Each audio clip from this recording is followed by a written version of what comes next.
The first thing that comes to mind when I hear democracy is power to the people. You have the opportunity. People have the power. They have got the loudest voice. Democracy is very good for the people. Only the majority gets heard. It's a form of government. When you are trying to do the right thing and no one stops you, that's called democracy. Was it? What do you think? Do you feel? Yeah. No. Was it? I think. I believe. What do you think?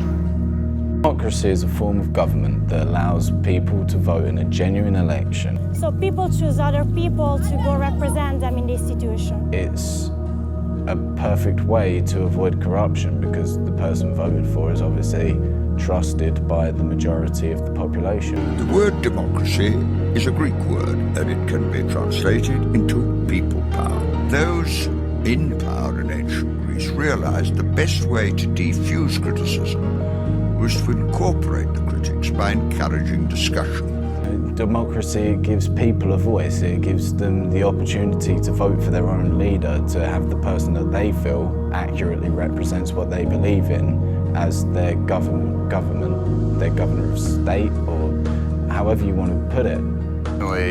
It doesn't work all over the world. We see where it's kind of forced on. It would be absurd if we were to engage again in the kind of operations we were engaged in Iraq and Afghanistan, if we would suddenly find ourselves in a situation in which we were imposing anything other than the democratic system. To criticize or be suspicious of a democratic system is to be suspicious of the people that are leading it.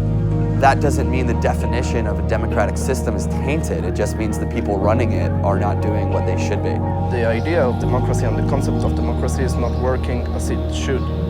Mainly we are getting decisions making from the top, going to the bottom, and not the other way around. That is the way democracy should work.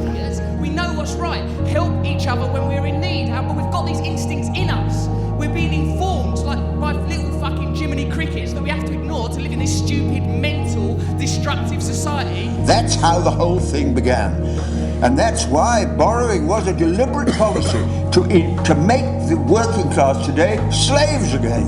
And that's exactly what they are. I mean, many trade unions don't go on strike because they're afraid they lose their job and lose their home, and so that's what the policy was. People are increasingly losing faith in democratic institutions as they feel abandoned by their politicians. There's a lot of work that needs to be done, but I still do think of democracy as a good way for a country to flourish. Fascism oppresses any conflicting view or any religion, whereas in democracy, we are open, we in fact encourage people to speak their minds. You know, in a democracy, you are encouraged to speak your mind, to make peace, not wage war because somebody has a different view to you. Everybody is ensured to have their own freedom of equality. And that can only really be done in a democratic world. And that's why democracy is worth working for.